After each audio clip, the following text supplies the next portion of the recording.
Hey, how's everybody doing? What's going on? Welcome back to Ass Hat Podcast here on YouTube. And this is something I don't do these often.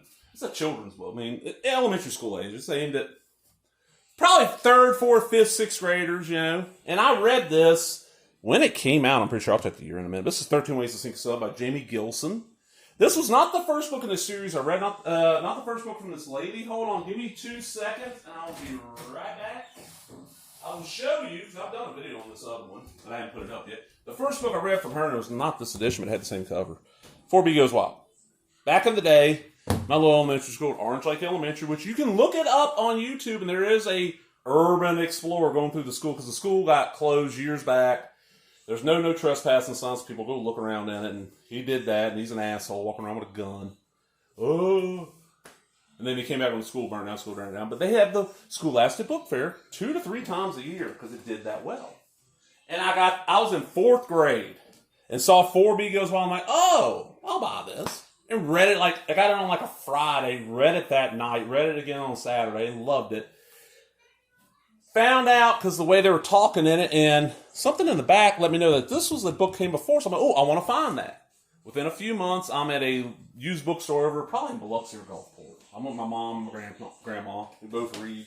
Well, grandma's passed now. Mom don't read as much, but they used to read these ladies would go through like a book every 3 days on average. Because back then my mother did not work regularly. She was a substitute teacher. That was it. But 13 Ways to Sink, hey, substitute teacher. So let's go to the back. You sink a sub when you make her cry. Almost everybody's been in a class where the sub has cried. No, I have not. I've been in a classroom. I'll tell you, we didn't sink a sub. We made the sub quit.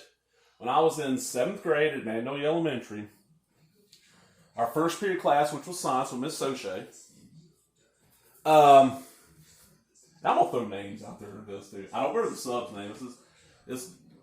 She looked to me, I'm like, oh, she's old. She was probably at the oldest 30. And she's reading roll call. And a buddy of mine whose name was Tullis Burrows had 3 thumbs. I don't know, it was his left hand or his right hand, he had a little thumb growing off of his thumb. And it couldn't move. No, just a little thumb, had a thumbnail and everything. Well, when she's like, raise your hand over here, so he raised up and she saw it and it freaked her. She's like, I don't want to see that. She's like, please don't. Are you left-handed or whatever hand? He's like, no, it's the other hand he used. It creeps me out, which is kind of mean.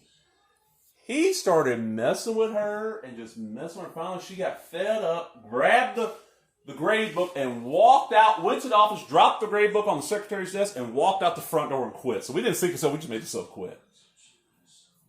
I'm trying to think, do we have any others? Yeah, in high school, and I was not there. I missed that day, but my 10th grade, I was trying to remember when it was. My teacher got pregnant, and a little bit into the year, it was bedridden, so we got a substitute. It was an old retired math teacher. And not my period, and I was not there that day at all either, but somebody had went to a gumball machine, those super bounce balls, about that big around, gotten probably pumped $10 worth of quarters in the machine and got a pile of those. And they just come on, every time he turned his back to him and started riding on board, they start pegging him with the balls. And he turned around, you little, and he's getting ready to say something, and one of them comes and pops him right on those. He's like, you little fucking bastards. And he's like, fuck y'all! And just leaves her there and walks out. I had another teacher quit too. Shit, I forgot about that too. But let's get into the book here. So I never made a teacher cry. You don't start out to do it, it just happens. When a sub finds out, it's the kids who are in control. Hobie Hanson, who's the main character of all these books. Matter of fact, I want to say this little blonde-haired kid's Hobie. And that's his best buddy, Nick Rossi. I'm almost done with this one. This one I read weeks back. The rest of the 4th grade class, can't believe it. Mr. Star, their teachers never get sick, is not in school. It means they're getting a sub. It means it's time for the class to have some fun. It's boys against girls and a fight who can sink the sub faster, and starts out a simple name change and leads to an all-out flood in the classroom. Of course, Hobie and his class never count on Miss Ivanovich, the world's strangest substitute teacher. She might just have some tricks of her own. This is a later printing. Let's see, what year is this from? Amazon Publishing. 1982. So, give me some, okay, 8, roughly. So that would be what? 3rd grade? So yeah, the next one came out when I was in 4th grade. Okay, yeah. See, I didn't know about this one. All my advisors know who they are. I won't tell. Okay, the whole thing, and there's no illustrations in this one, sadly. It starts off, I'll go through the chapters. Pitball. They play kickball before school. There's like this stairwell leading down to some door they ain't supposed to go through. There's junk down there, and they call it the spit pit. And if the ball goes down there, you get double points, and somebody's got to go retrieve it. Spies of the Purple Cave, they're doing a presentation with Molly Bosco and her friend Lisa. It's Nick and Hobie about China.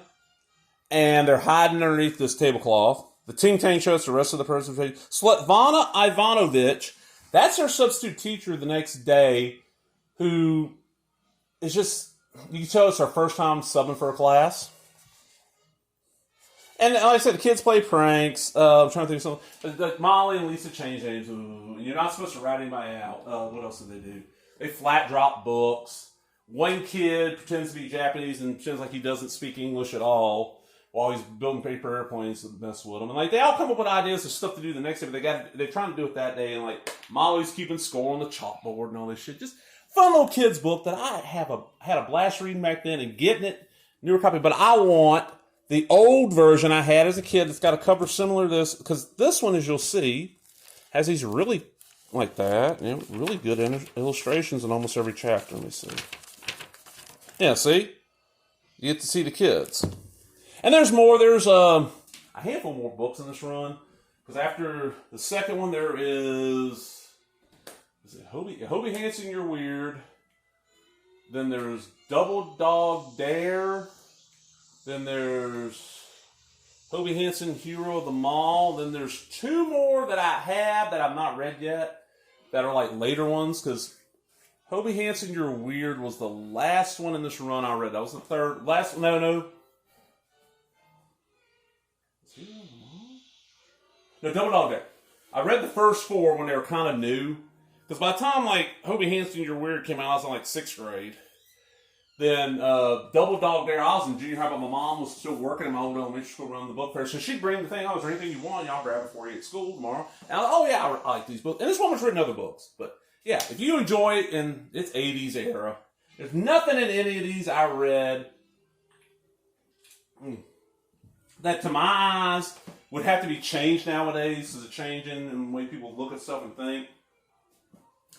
But I'm also not the best person to ask all that kind of stuff, because I'm like, oh, wow, like, I'm working on a thing for May as a filmer for mental health awareness this month. And I actually ran it by a friend of mine who works as a therapist / counselor in that field. I'm like, okay, look, I want to do this, but would this offend people and piss people off? Because I don't want to do that either, but I want to bring some awareness to it. I'm like, and I've always got the defense of when I'm talking about stuff I went through myself, so, kind of kiss my ass on if you get pissed, you get offended at what I'm saying, the terms you like.